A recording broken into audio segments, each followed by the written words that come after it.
Dan tadi disebutkan oleh Halih Siregar, Kapus Penkum Kejagung beberapa poin. Dan untuk membahas hal ini telah bergabung bersama kami melalui saluran Zoom ada Abdul Fikar Hajar, pakar hukum pidana Universitas Trisakti. Selamat siang, Pak Abdul. Selamat siang, Mas.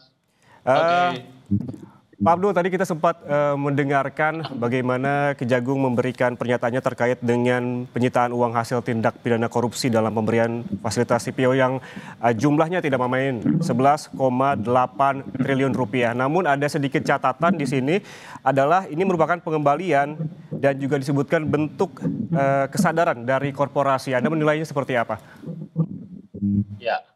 Ya, saya kira ini baru pernah terjadi ya. Baru pernah terjadi satu perkara baru di tingkat penyidikan, belum sampai ke pengadilan, sudah terjadi pengembalian kerugian negaranya, gitu ya. Sudah terjadi kerugian negaranya berdasarkan perhitungan dari BPKP apa tadi ya.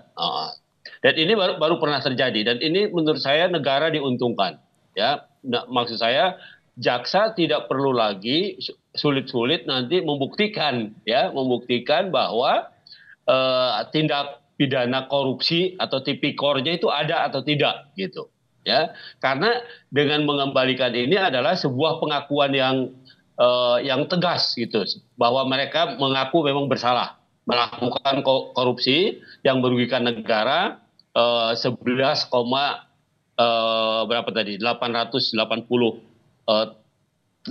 triliun gitu ya, 11 triliun 880 miliar Mas, dan seterusnya. Nah, seperti itu. Ini artinya dengan mengembalikan itu sama dengan mengakui bahwa perbuatan itu memang sudah dilakukan. Itu. Nah, karena itu tadi seperti saya katakan, ini membantu negara dalam hal ini kejaksaan untuk tidak capek-capek lagi ya menyita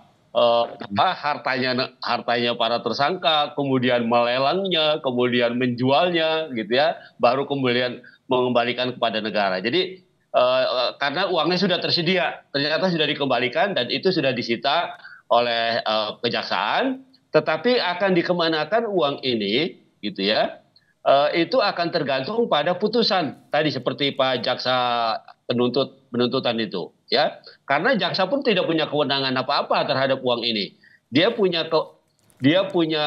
kewenangan untuk menyita, oke, sebagai barang bukti hasil kejahatan gitu ya, tetapi dikemanakan uang ini, nah sekarang belum waktunya sampai nanti ada putusan yang mempunyai kekuatan hukum tetap yang menyatakan bahwa uang ini dikembalikan kepada negara atau dikembalikan kepada negara untuk kepentingan perkembangan industri sawit dan sebagainya umpamanya. Nah itu nanti teknisnya itu kembali kepada Kementerian Keuangan, kementerian yang menguasai keuangan hasil penyitaan ini. Dalam hal ini adalah Kementerian Keuangan, gitu.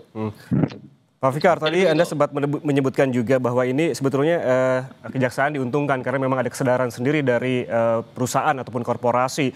Tadi juga disebutkan oleh Direktur Penuntutan Jampitsus terkait memang ini kemana dananya yang telah disita ini yang 11,8 triliun ini. Tadi disebutkan bahwa ada tambahan memori kasasi, ini dapat dibayarkan untuk membayar kerugian negara. Tapi apakah ini juga sebetulnya otomatis harus menunggu ingkrah dulu atau seperti apa? Iya. Jadi dengan ini dimasukkan sebagai bagian dari barang bukti penyitaan dalam suatu perkara, maka tentu saja dia akan baru bisa dimasukkan ke kas negara ketika putusan ini sudah menjadi inkrah gitu. Ya, ketika putusan ini sudah mempunyai kekuatan hukum tetap. Nah, kekuatan hukum tetap itu bisa terjadi karena umpamanya para terdakwanya menerima putusan pengadilan negeri atau setelah mereka melakukan upaya hukum banding, kasasi atau PK, baru kemudian ada putusan yang mempunyai kekuatan hukum tetap dan baru kemudian bisa dieksekusi, uang itu dikembalikan kepada negara.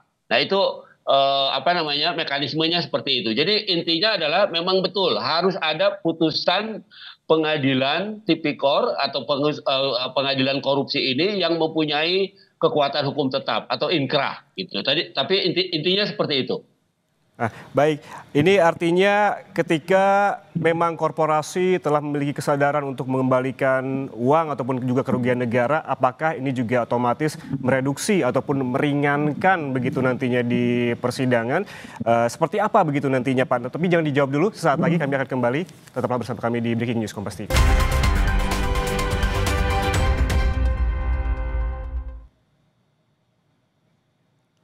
Anda menyaksikan Breaking News Kompas TV, Saudara. Yang Anda saksikan saat ini merupakan visual terbaru dari Gedung Kejaksaan Agung Republik Indonesia, Jakarta, di mana saat ini tengah dilakukan jumpa pers terkait dengan penyitaan uang hasil tindak pidana korupsi dalam pemberian fasilitas CPO dan turunannya dari para terdakwa korporasi Wilmar Group sebesar 11,8 triliun. Digaris bawahi lagi, Saudara, bahwa kerugian keuangan negara total ini 11,8 triliun rupiah disita dari 5 terdakwa korporasi, diantaranya Nabati Industri sebesar 7 triliun, ada Wilmar 57 miliar, dan Sinar Alam Permai 483 miliar rupiah. Kemudian ada Multi Nabati 39 miliar rupiah dan sisanya dari Multimas.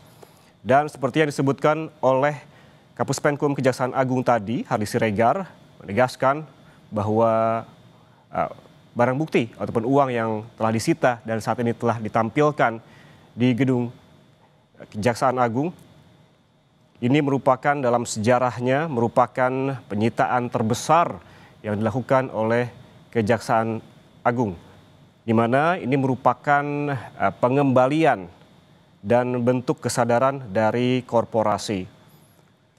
Dan sempat disebutkan juga oleh Hardy Siregar bahwa ini menjadi contoh korporasi yang lain yang tengah berperkara. Tadi kami sambung kembali percakapan bersama Abdul Fikar Hajar, pakar hukum pidana. Pak Fikar, masih bersama kami? Oke. Pak Fikar, tadi sempat terpotong sedikit terkait dengan kesadaran korporasi mengembalikan uangnya kepada Kejaksaan Agung. Pak Fikar menyebutkan bahwa ini sebetulnya bisa memudahkan begitu kerja Kejaksaan Agung. Namun dalam hal ini pertanyaannya, apakah upaya dari para terdakwa korporasi ini untuk mengembalikan uang tersebut menjadi otomatis meringankan para terdakwa di pengadilan? Oke. Nah, jadi uang yang disita ya itu dianggap barang bukti hasil tindak pidana kejahatan tipikor gitu. Itu dulu ya, itu satu. Nah, kemudian bahwa yang menjadi korban kalau dalam perkara pidana biasa yang korbannya orang per orang gitu ya, penyelesaiannya dengan orang. Tapi yang ini yang menjadi korban kan negara. Ya, yang menjadi korban negara, kemudian negara sudah dipulihkan kerugiannya gitu ya, maka kemudian ini bisa menjadi faktor yang meringankan. Sudah ada di situ nama saya ya, jadi menjadi faktor yang meringankan. Ini saya baru masuk, ada Abdul Fikar Hajar ya, jadi dia tidak menghilangkan atau tidak menjadikan sesuatu kesalahan itu hilang, kesalahan pidana. Karena ini perkara perdata. Kalau perkaranya perkara perdata, hutang piutang atau pinjam meminjam, maka itu akan bisa melunasi pinjam meminjamnya atau hutang piutangnya. Tetapi ini yang diadili adalah perilaku orang yang merugikan keuangan negara. Nah, kan sekarang kok keuangan negaranya sudah dikembalikan, maka ini akan jadi faktor yang meringankan, tapi bukan faktor yang membebaskan. Oke, Pak Fikar. Baik, ini penjelasannya cukup mudah dipahami begitu kepada masyarakat terkait dengan kasus penyitaan uang hasil tindak pidana korupsi dalam pemberian fasilitas CPO ini, karena memang kerugian negara cukup besar dan disebutkan tadi bahwa ini dalam sejarah merupakan penyitaan terbesar dari Kejaksaan Agung. Terima kasih atas insight-nya bersama kami di Breaking News Kompas TV, Abdul Fikar Hajar, pakar hukum pidana.